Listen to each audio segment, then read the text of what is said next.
ہمارے life style کے حوالے سے، ہمارے کلچر کے حوالے سے things such as social media, اس کے اوپر Instagram, Facebook, Twitter, YouTube, یہ جتنی چیزیں ہیں یہ انٹرٹینمنٹ کے لیے تو ہیں ہی، مگر یہ ہماری وینٹی کو ایکسپلوئٹ کرتی ہے. He has a strong narcissistic tendencies in it. اس کو یہ لگتا ہے کہ دنیا کا ہر بندہ غلط ہے سوائے اس کے. متکبر جو بندہ ہوتا ہے نا، جو تکبر کرتا ہے، اس کے لیے دو بندوں کی ضرورت ہوتی ہے. ایک جو بندہ تکبر والا ہو، اور دوسرا جس کو وہ تکبر دکھا رہا ہو. اعوذ باللہ من الشیطان الرجیم، بسم اللہ الرحمن الرحیم. وفوق کل ذی علم علیم، صدق اللہ العظیم. اللہم صلی علی محمد وعلی آل محمد وصحبہ وسلم. تمام سامعین کو میری طرف سے السلام علیکم ورحمۃ اللہ وبرکاتہ. We will be speaking about a very interesting topic today. آج ہم جس موضوع پہ گفتگو کریں گے وہ بہت ہی دلچسپ ہے. It's about vanity. یہ اردو میں اس کا مطلب ہے خود نمائی، خود پسندی، یعنی غرور. اور آپ دیکھیں گے ہمارا یہ جو ماڈرن ایج کا کلچر ہے، بلکہ ہم اب پوسٹ ماڈرنٹی میں رہ رہے ہیں، ہمارے لائف سٹائل کے حوالے سے، ہمارے کلچر کے حوالے سے things such as social media, اس کے اوپر Instagram, Facebook, Twitter, YouTube, یہ جتنی چیزیں ہیں یہ انٹرٹینمنٹ کے لیے تو ہیں ہی، مگر یہ ہماری وینٹی کو ایکسپلوئٹ کرتی ہیں. ان چیزوں کے اوپر، ان پلیٹ فارمز کے اوپر وہ لوگ عموماً زیادہ کامیاب ہوتے ہیں جو ہر وقت اپنے آپ کے ساتھ، اپنی اچیومنٹس کے ساتھ، اپنی خوبصورتی کے ساتھ، اپنے اسٹیٹس کے ساتھ obsessed ہوں. یعنی کہ ہر لمحہ جو اپنی ڈفرینٹ قسم کی تصویریں چڑھائیں، ان کے لائکس فیس بک پہ زیادہ ہوتے ہیں. انسٹاگرام، اسنیپ چیٹ، ٹک ٹاک، یہ وہ چیزیں ہیں جو ہماری اس وینٹی کو، یا ہماری خود نمائی جو ہمارے اندر ایک چیز آتی ہے، اس کو ایکسپلوئٹ کرتی ہیں، اس کو انکریج کرتی ہیں یہ چیزیں. تو ہمارا لائف سٹائل کچھ اس طرح کا ہے. اب میں ذرا تھوڑا سا وینٹی کو ایکسپلین کرنا چاہتا ہوں کہ یہ چیز کیا ہے، ہوتی کیوں ہے، اور اس کا حل کیا ہے. انگلش کے اندر اگر اس کو دیکھا جائے then vanity is something which is basically unnecessary or excessive pride in your appearance, in the things that you have achieved, in your possessions and so forth. عربی میں اس کو کہتے ہیں عجب، اور اردو میں جیسے میں نے ابھی تھوڑی دیر پہلے آپ کو بتایا کہ یہ خود پسندی، خود نمائی اور غرور کو کہا جاتا ہے. اور یہ غرور جب حد سے بڑھ جائے تو یہ تکبر بھی بن جاتا ہے. یہ ایک اور اس کا پہلو ہے which is very dangerous. اب بنیادی طور پہ this is basically an illness of the heart. یہ دل کے اندر ایک ایسا کالا دھبا ہے جو بڑھتا جاتا ہے اگر ایک دفعہ گھس جائے. اور ہمیں ضرورت اس چیز کی ہے کہ ہم اپنے آپ کو اس چیز سے پاک رکھنے کی کوشش کریں. Pride in itself, in things that transcend human beings is a great thing. خودی ہونا، فخر ہونا چیزوں میں اللہ کے واسطے ایک اچھی بات ہے، مگر فخر یہ جب غرور میں بدل جائے، جو انجسٹیفائڈ اور اننیسیسری ہو، تو یہ پھر تکبر کی طرف آپ کو لے جاتا ہے. اور اس سے پھر اور بھی مسئلے آ جاتے ہیں. انسان کے اندر تھنگس لائک کنسیٹ آ جاتی ہے، انسان کے اندر آسٹنٹیشن آ جاتی ہے، انسان کے اندر جیسے میں نے کہا کہ ایروگنس آ جاتا ہے. مگر ان سب چیزوں سے جو خطرناک چیز ہے وہ نارسسزم ہے. اب پہلے میں آپ کو کنسیٹ کے بارے میں بتا دوں. کنسیٹ یہ آپ سمجھیں وینٹی سے ایک قدم آگے ہے. کنسیٹ ہوتی ہے کہ آپ انجسٹیفائڈ فیلنگ ہو آپ کے اندر، اور آپ انجسٹیفائڈلی، یعنی کسی خاص وجہ کے بغیر ہی اپنے آپ کے ساتھ خوش رہیں، اپنی چیزوں کے ساتھ، اپنی اچیومنٹس کے اندر آپ اس طرح کھب کے رہیں کہ جیسے آپ سے زیادہ کوئی کسی نے دنیا میں حاصل ہی نہیں کیا، نہ کر سکتا. آسٹنٹیشن جو اس سے بھی ایک قدم آگے ہے، وہ یہ ہے کہ آپ شو آف کریں. آپ کے پاس جو بھی چیزیں چھوٹی ہوں تو ان کو بڑا بڑا کر کے شو آف کریں، ایگزیجریٹ کر کے شو آف کریں، اور لوگوں کو ان کی جذبات کی پرواہ کیے بغیر کہ ان کو اچھا لگے یا برا لگے، آپ ان کو نیچا دکھانے کے لیے آپ یہ چیزیں، اس کو ریا کہتے ہیں، آپ یہ چیزیں کریں. اس بندے کو آسٹنٹیشس کہا جاتا ہے. پھر اس کے بعد ایروگنس، غرور، یہ تو سب کو پتہ ہے کہ تکبر، اپنے آپ کو بہت کچھ سمجھنا، یہ بھی اس سے ایک قدم آگے. مگر ان ساری چیزوں میں جو شروع وینٹی، خود نمائی سے ہوئی، بیماریوں کے حوالے سے، نارسسزم سب سے خطرناک چیز ہے. I think this is a climax when it comes to the spiritual and heart illnesses the likes of vanity. یہ اس کا کلائمیکس ہے. نارسسزم کیا ہوتا ہے؟ نارسسزم اپنے آپ سے محبت کرنے کو کہتی ہے. Excessive self love. اس کے اندر مثال کے طور پہ آپ اگر کسی شادی پہ جاتے ہیں, کسی گیدرنگ پہ جاتے ہیں, تو آپ ٹیبل پہ بیٹھتے ہیں تو یہ نارسسسٹک ٹینڈنسیز پائی جاتی ہیں لوگوں میں. تو آپ دیکھیں گے کچھ بندے کھانے کے اوپر اس طرح حملہ آور ہوتے ہیں جیسے وہی اس کھانے کو ڈیزرو کرتے ہیں اور کوئی ڈیزرو نہیں کرتا. اسی طرح آپ دیکھیں گے کہ اگر آپ کپڑے کی دکان میں جاتے ہیں یا آپ کسی شاپنگ پہ یا کہیں آپ جاتے ہیں تو کچھ بندے آپ کو مثلا اس طرح پیچھے کر کر آگے چلے جائیں گے جیسے they deserve to be there, اور اس بندے کے علاوہ کسی کی کوئی وقت نہیں. مثال کے طور پہ آپ ڈونلڈ ٹرمپ کو دیکھ لیں. اس کے اندر یہ میں نہیں کہتا, یہ جدید ریکگنائزڈ سائیکولوجیکل ایکسپرٹس جو ہیں وہ یہ باتیں اس کے بارے میں کہتے ہیں کہ he has a strong narcissistic tendencies in ہم. اس کو یہ لگتا ہے کہ دنیا کا ہر بندہ غلط ہے سوائے اس کے. وہ اپنے آپ سے اتنی محبت کرتا ہے کہ وہ تصور بھی نہیں کر سکتا کہ اس سے کوئی غلطی ہو یا وہ کوئی غلط ہو. اس کی اچیومنٹس, اس کی جو بزنسز ہیں, یہ ساری چیزیں, یہ they have a very narcissistic tendency جس طرح وہ ان چیزوں کو سمجھتا ہے. تو یہ بڑی خطرناک چیز ہوتی ہے, اور یہ جب بندے کے اندر آ جائے پھر اللہ معافی دے, وہ بندہ پھر آپ سب نے کہ ایک ایسی سڑک پہ ایک ایسے راستے پہ چل پڑتا ہے. It's very difficult to turn back from that. اب اس پوائنٹ کے اوپر اگر ہم واپس وینٹی کی طرف جائیں تو وینٹی آپ کو جب ان بیماریوں کی طرف لے کے جاتی ہے, ان میں سے ایک بیماری تکبر بھی ہے, ایروگنس. اس کے حوالے سے امام غزالی رحمۃ اللہ تعالیٰ نے بڑی دلچسپ بات کی. آپ نے کہا for an arrogant person you need to people. متکبر جو بندہ ہوتا ہے نا, جو تکبر کرتا ہے, اس کے لیے دو بندوں کی ضرورت ہوتی ہے. ایک جو بندہ تکبر والا ہو, اور دوسرا جس کو وہ تکبر دکھا رہا ہو اس کو دیکھنے والا. یہ دو بندوں کی ضرورت ہوتی ہے تکبر کے حوالے سے. مگر خود نمائی, خود پسندیدگی, وینٹی, اس کے لیے اور کسی کی ضرورت نہیں ہے. امام غزالی کہتے ہیں یہ خود کو ہی اتنا پسند کرتے ہیں کہ اکیلے میں بیٹھ کے اپنے اپنے گیت گاتے رہتے ہیں. اس طرح کی بیماری ہے. اپنی خوبصورتی کو, اپنی اچیومنٹس کو اس طرح اس کے گن گاتے ہیں کہ ان کو اور کسی کی ضرورت ہی نہیں ہوتی. یہ اپنے آپ میں اس طرح خوش اور مگن رہتے ہیں اور ان کو کائنات کی اور کوئی چیز نظر نہیں آتی. یہ بیماری اس لیے امام غزالی رحمۃ اللہ تعالیٰ علیہ فرماتے ہیں کیونکہ اس کے اندر اپنی ان چیزوں میں خوش ہونے والا یہ بھول جاتا ہے کہ یہ نعمتیں اللہ کی عطا کی ہوئی ہیں. انسان اپنے آپ کو نہیں خود خوبصورت بنا سکتا. انسان خود یہ چیزیں حاصل نہیں کر سکتا جب تک ان کے اندر اللہ کی رضا اور اللہ کا کرم شامل نہ ہو. These are gifts and blessings from Allah سبحانہ و تعالیٰ. اور یہ چیزیں خطرناک اس لیے ہیں کیونکہ یہ جو ہمارے اندر فیلنگ آتی ہے وینٹی کی, خود نمائی کی, اس کو ہمارا لائف سٹائل بہت ایکسپلوئٹ کر رہا ہے. آپ کنزیومر کلچر کو دیکھ لیں, آپ جو ہمارے ٹی وی کے اوپر ایڈورٹیزمنٹس آتی ہیں ان چیزوں کو دیکھ لیں. یہ فیئر اینڈ لولی جو کریم ہے, اس کے اندر کس چیز کو ایکسپلوئٹ کیا جا رہا ہے؟ آپ کی وینٹی کو ایکسپلوئٹ کیا جا رہا ہے کہ میں خوبصورت دکھوں. اللہ نے تو سب کو خوبصورت بنایا, دیکھنے والے پہ میسر ہوتا ہے کہ وہ کس نگاہ سے دیکھ رہا ہے, اور اس کی پھر نمائش کرنا وہ ریا میں آ جاتی ہے, آسٹنٹیشن میں. تو اس طرح اگر آپ دیکھیں گے ہمارے کلچر میں ہم نے یہ کس طرح اپنی ویلیوز کو چینج کیا ہوا ہے, تو یہ ساری بیماریاں آپ کو اپنے کلچر میں خود اپنے ہاتھوں سے بنائی ہوئی نظر آئیں گی. ان سے بچنا چاہیے.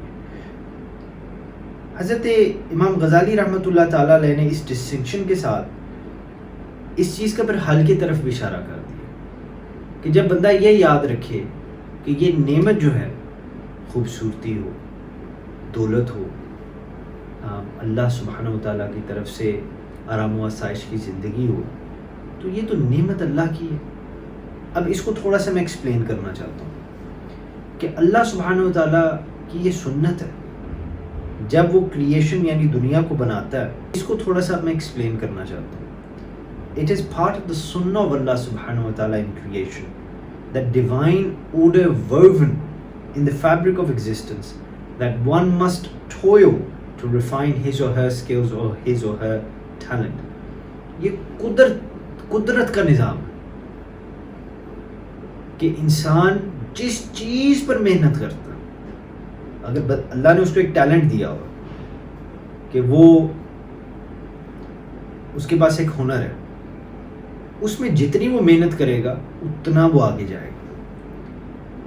مگر غلط وہ تب ہوتا ہے جس طرح آپ دیکھ لیں بزنس مین ہیں ہمارے، کامیاب ترین جو بزنس مین ہیں، کاروباری جو بندے ہیں، وہ زیرو سے شروع ہوتے ہیں، اور جب زندگی میں ود بلیسنگز آف اللہ سبحانہ و تعالیٰ ان کے پاس بہت کچھ آ جاتا ہے. تو وہ غلط تب ہوتے ہیں جب وہ یہ سوچتے ہیں کہ یہ صرف میری محنت ہے. وہ دوسروں کو نیچا دکھاتے ہوئے کہتے ہیں تم یہ کر ہی نہیں سکتے. میں غلط بندے کی بات کر رہا ہوں، اس کی غلط بات کی بات کر رہا ہوں. میں آپ کو خود نمائی وینٹی ایک بیماری کے روپ میں دکھانا چاہ رہا ہوں. تو وہ بزنس مین کہتا ہے یہ تو یار میں نے کیا ہے سارا کچھ، یہ ساری میری محنت ہے، میں نے ایسے کیا ایسے کیا ایسے کیا، یہ مار کھائی، اتنے راتیں میں نے جاگیں، اتنا میں نے سفر کیا، یہ ساری میری تھنکنگ تھی، میری پلاننگ تھی، یہ سب کچھ میں نے کیا اور دیکھو آج میں کامیاب ہوں. تو آپ دیکھ سکیں گے اب اس سارے نالج کے ساتھ آپ دیکھ سکیں گے کہ یہ تو بندہ تکبر کی طرف جا رہا ہے، حتیٰ کہ وہ پھر ایک دن متکبر ایروگنٹ ہو جاتا ہے، بندے کو بندہ نہیں سمجھتا. اور پھر آپ یاد رکھیں کہ اللہ کی ذات بہت بے نیاز ہے، اللہ کی لاٹھی بہت بے آواز ہے. وہ بندہ جب ایک ایسے لیول پہ پہنچ جاتا ہے رب پھر اس پہ زوال لے آتا ہے. اور اگر اللہ اس پہ کرم کرنا چاہے تو اس وقت اس کو اس چیز کا احساس ہو جاتا ہے کہ میں نے تکبر کیا تھا. یہ تو ساری چیزیں گو میں نے محنت بھی کی، مگر اگر میرا اللہ نہ چاہتا I would have never achieved these things. وہ اس چیز کو محسوس کر لیتا اور پھر مانتا. مگر یہ تب جب اللہ کا کرم ہو. ہمارے نبی کریم صلی اللہ علیہ وسلم کا فرمانے علی شان ہے. He said that God makes every maker and what he makes. رب ہی سب کچھ بناتا ہے اور جو پھر وہ مخلوق آگے بناتی ہے وہ بھی رب کا ہی بنایا ہوا ہوتا ہے. تو ریالٹی میں بات یہ ہے کہ جتنے مارولز ہیں، یہ جتنی نعمتیں ہیں، یہ جتنے جلوے ہیں، یہ سب اللہ کے بنائے ہیں، اللہ کے عطا کیے ہوئے ہیں. اللہ کو نہ بھولیں جو ہمارا خالق ہے، ہمارا مالک ہے. جتنی بھی کامیابی زندگی میں آ جائے، جتنے بھی فیس بک کے اوپر آپ کے فالوورز ہو جائیں، جتنے بھی یوٹیوب پہ آپ کے سبسکرائبرز ہو جائیں، جتنے بھی ٹویٹر، انسٹاگرام، اسنیپ چیٹ، ٹک ٹاک کے اوپر آپ کی لائکس ہو جائیں، جتنے بھی آپ کے بینک اکاؤنٹس میں پیسے ہو جائیں، جتنے بھی آپ زندگی میں آگے نکل جائیں دوسروں کو پیچھے چھوڑ کے، یہ ضرور یاد رکھیں کہ اگر رب نہ چاہتا نا تو کچھ بھی نہ ہوتا. آپ اس دنیا میں بھی، ہم اس دنیا میں بھی اسی لیے، میں ادھر آج بیٹھ کے آپ سے بات اسی لیے کر رہا ہوں کیونکہ اس میں میری اللہ کی رضا شامل ہے. اور اگر میرے سے کوئی غلطی ہوتی ہے تو وہ میری غلطی ہے، مگر اس کی وجہ سے اگر مجھے کوئی اجر ملتا ہے تو میرے اللہ کی عطا کیا ہوا ہے، اس میں میرا کوئی کمال نہیں ہے، میرے رب کا جمال ہے، میرے اللہ کا کمال ہے. ان چیزوں کو ضرور یاد رکھنا چاہیے. اور جب انسان اس طرح اپنی سوچ کو بنا لے تو تب خود نمائی دل میں نہیں آتی. وہ بندہ وین نہیں ہوتا، وہ بندہ وینٹی کا شکار نہیں ہوتا، وہ اپنے آپ سے محبت نہیں کرتا، وہ اللہ سے محبت کرتا ہے. اس آیت مبارکہ کا میں نے جس کی تلاوت پہلے کی، بسم اللہ الرحمن الرحیم وفوق کل ذی علم علیم. Allah subhanahu wa ta'ala says in the Quran, above all those who have knowledge is the all-knowing. یعنی اللہ سبحانہ و تعالیٰ اس دنیا میں ہر انسان اگر غور سے دیکھے تو اس سے جتنی بھی اس کے پاس طاقت، اس سے طاقتور کوئی اور ہے. جتنا بھی اس کے پاس پیسہ، اس سے زیادہ پیسے والا کوئی اور ہے. جتنا بھی خوبصورت کوئی بندہ ہو، اس سے زیادہ خوبصورتی رکھنے والا کوئی اور ہے. مقصد یہ ہے بات کرنے کا کہ تمام مخلوق ایک طرف اور تمام مخلوق کی چیزیں ایک طرف، اور ہمارا مالک اور ہمارا خالق ایک ہے جس نے یہ سب کچھ عطا کیا. جس طرح کہ حضرت موسیٰ علیہ السلام اللہ کے نبی، ان سے کسی نے پوچھا کہ اے موسیٰ علیہ السلام، آپ کے پاس do you have knowledge of everything? آپ نے فرمایا yes I have knowledge of everything. تو اس وقت پتہ لگا کہ ایک ایسا علم ہے جو حضرت موسیٰ علیہ السلام کے پاس نہیں بلکہ اللہ کے ولی حضرت خضر علیہ السلام کے پاس ہے. مگر الحمدللہ حضرت موسیٰ علیہ السلام did not have vanity in his heart. اسی وقت حضرت خضر علیہ السلام سے جب آپ کی ملاقات ہوئی تو آپ سیکھنے کی نیت کے ساتھ ان کی آپ صحبت میں آ گئے. سامعین محترم، بہت ضروری ہے وینٹی کو پہچانے، وینٹی کو سمجھیں. بلکہ میں آپ کو رومنس کے دور میں لے جاتا ہوں، ان کی ایک مثال دیتا ہوں. لیٹن کے اندر وینٹی کا مطلب یعنی خلا ہے، اس کو کہا جاتا ہے وانس، اور یہ ایمٹی ہوتی ہے، اس کا مطلب ہے کہ ایمٹینس، خالی. اور اسے مطلب یہ ہوتا ہے کہ وینٹی ایک ایسا سبسٹنس ہے، وینٹی ایک ایسی چیز ہے جو اندر سے کھوکھلی ہے، اس کے اندر کچھ نہیں. جسے کہتے ہیں نا کہ خالی برتن شور زیادہ مچاتا ہے اور بھرا ہوا نہیں مچاتا، یہ وینٹی کا بھی یہی کچھ معاملہ ہے. جس کے اندر کچھ نہیں ہوتا نا وہی شور مچاتا ہے. تو وہ جو رومن سے وہ یہی بات کہتے تھے، حتیٰ کہ جب رومن جنرلز کوئی جنگ جیت کے آتے نا تو یہ ان کی ٹریڈیشن تھی کہ جب یہ آتے تھے تو پریڈ ہوتی تھی ساری. ابھی جس طرح ماشاء اللہ ہمارے کوئی، ابھی تو بہت عرصہ ہو گیا مگر پاکستان میں اگر کوئی میچ جیت کے آئے، کوئی ورلڈ کپ جیت کے آئے تو پریڈ ہوتی ہے. اسی طرح ان کے دور میں بھی پریڈ ہوتی تھی. They would go through the town on their chariots, اور جو جنرل ہوتا تھا جو جنگ جیت کے آیا ہوتا تھا اس نے پیچھے اپنے غلام کھڑا کیا ہوتا تھا جو ہر کچھ دیر کے بعد اس کے کان میں کہتا تھا کہ اے میرے جنرل، یہ صرف وینٹی ہے، یہ جتنے بھی لوگ تمہارے نعرے مان رہے ہیں یہ آج ہیں کل نہیں ہوں گے، تاکہ وہ جنرل اپنی اوقات کو یاد رکھے. He stays humble.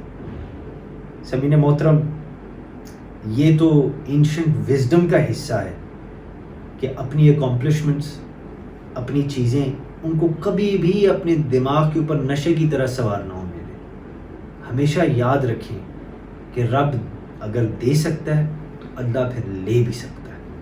حضرت غوث الاعظم رضی اللہ تعالیٰ عنہ، آپ کے حوالے سے بڑا زبردست سبق آموز یہ واقعہ کہ آپ ایک دفعہ چند مریدین کے ساتھ you were going through a desert and suddenly everybody was hungry, it was a hot day and thirsty and suddenly they saw a mirage before them. انہوں نے باغ دیکھا اپنے سامنے جس میں پانی کی نہر تھی، پھل تھے، پودے تھے.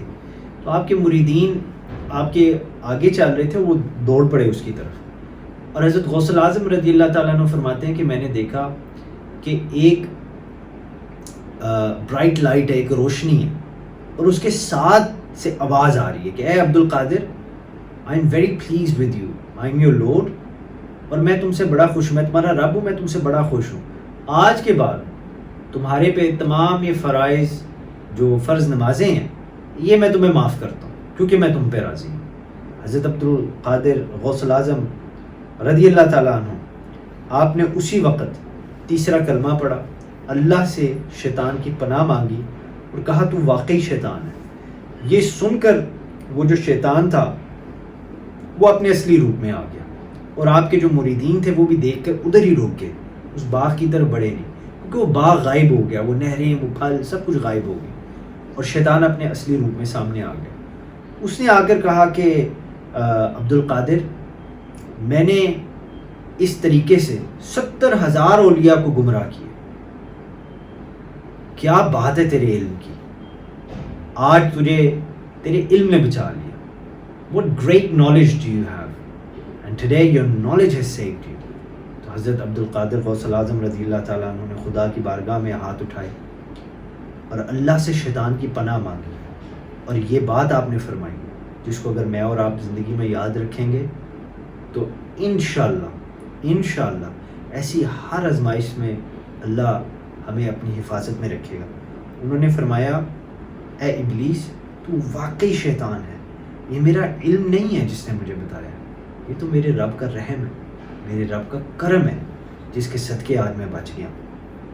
تو سامعین محترم، یہ سن کر جب شیطان غائب ہو گیا تو اسے یہ سبق ملا کہ جب انسان اللہ سبحانہ و تعالیٰ کی بلیسنگز کو اگنالج کرتا ہے، اللہ سبحانہ و تعالیٰ کا شکر ادا کرتا ہے، اس کو پریز کرتا ہے، تو جو ہماری اکمپلشمنٹس ہیں، جو ہماری سکسیس ہیں، ان کے اندر برکت آ جاتی ہے، اللہ سبحانہ و تعالیٰ کی طرف سے کرم آ جاتا ہے، فضل آ جاتا ہے. اور کچھ لوگ ایسے ہیں جو کہتے ہیں کہ نہیں جی ہم اپنی محنت، اپنی یہ چیزیں کریں گے تاکہ دنیا ہمارے گیت گائے، ہماری زندگی کے بعد بھی بندے یاد رکھیں. میرے پاس اتنا وقت نہیں ہے کہ میں تاریخ میں سے ان لوگوں کے نام آپ کے سامنے رکھوں کہ کتنے آئے جن کا آج نام بھی نہیں لیا جاتا، کتنے ایسی جگہیں ہیں، کتنے ایسے لوگ ہیں جن کو کسی نے یاد بھی نہیں کیا، پتہ ہی نہیں کہ ان کی قبریں کدھر ہیں. اور پھر دوسری طرف اللہ کے ایسے اولیاء ہیں جنہوں نے کبھی اپنی زندگی کے اندر خود نمائی نہیں کی، خود پسندیدگی کا مظاہرہ نہیں کیا. They were not vain. انہوں نے کبھی اپنے گیت نہیں گائے، انہوں نے کبھی یہ نہیں کہا کہ میں نے یہ حاصل کیا. انہوں نے ہمیشہ کہا اللہ کا کرم ہے. ان لوگوں کی جو لیگسیز ہیں، حضرت غوث الاعظم اس دنیا سے گئے، صدیاں بیت گئی ہیں، آپ نے پردہ فرمایا صدیاں بیت گئی ہیں. داتا صاحب رحمۃ اللہ تعالیٰ علیہ دنیا سے رخصت ہوئے، صدیاں بیت گئی ہیں، آج بھی ہم ان کا نام لیتے ہیں کیونکہ ان کی لیگسی کو زندہ رکھنے والی، ان کے نام کو کنٹینیو کرنے والی خدا کی ذات ہے. اور وہ اس لیے کیونکہ انہوں نے اپنی زندگی کے اندر رب کا شکر ادا کیا. And they were not vain people. لہٰذا وینٹی جو ہوتی ہے، خود نمائی جو ہوتی ہے، یہ تب انسان کے دل میں آ جاتی ہے جب انسان رب کو بھول جاتا ہے، جب انسان اپنے اللہ کے کرم کو بھول جاتا ہے، جب انسان اپنی اکمپلشمنٹس اور جو نعمتیں جو اللہ نے اس کو عطا کی ہوتی ہیں یہ سمجھ بیٹھتا ہے کہ یہ تو میری ہیں، یہ آپ کی نہیں ہے، یہ میری نہیں ہے، یہ ہمیں ہمارے رب نے عطا کی ہے. اور جو بندہ اس چیز کو یاد رکھے اس کا دل خود نمائی وینٹی سے پاک رہتا ہے کیونکہ اس کے اندر پھر رب کے ذکر کا بسیرا ہوتا ہے.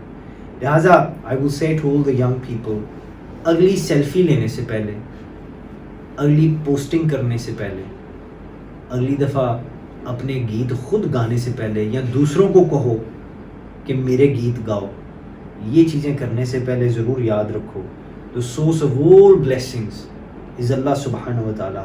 اور یاد رکھیں if we do not humble ourselves اللہ سبحانہ و تعالیٰ will humble you. اگر ہم خود عاجزی میں نہیں آئیں گے نا تو رب زندگی میں شاید کوئی ایسی آزمائش لے آئے کہ ہمیں جھکنا پڑ جائے. اچھا وہی ہے جو اللہ کی بارگاہ میں خود جھک جائے. اور میں اس کے ساتھ ساتھ آخری بات آپ کو یہ کہنا چاہتا ہوں، اور یہ آپ وظیفہ پکا لیں، اس کو دہرایا کریں. رسول کریم صلی اللہ علیہ وآلہ وسلم whenever he saw a reflection of himself and he was a beautiful man, he would make the following dua: Oh Allah, as you have made my countenance most excellent, make my character most excellent as well. اے پاک پروردگار، جس طرح تو نے میرا حد و حال بہترین بنایا ہے، پروردگار میرے کردار کو بھی بہترین بنا، میرے کیریکٹر کو بھی بہترین بنا. اور یہی دعا آپ میرے لیے کیجئے، میں آپ کے لیے کروں.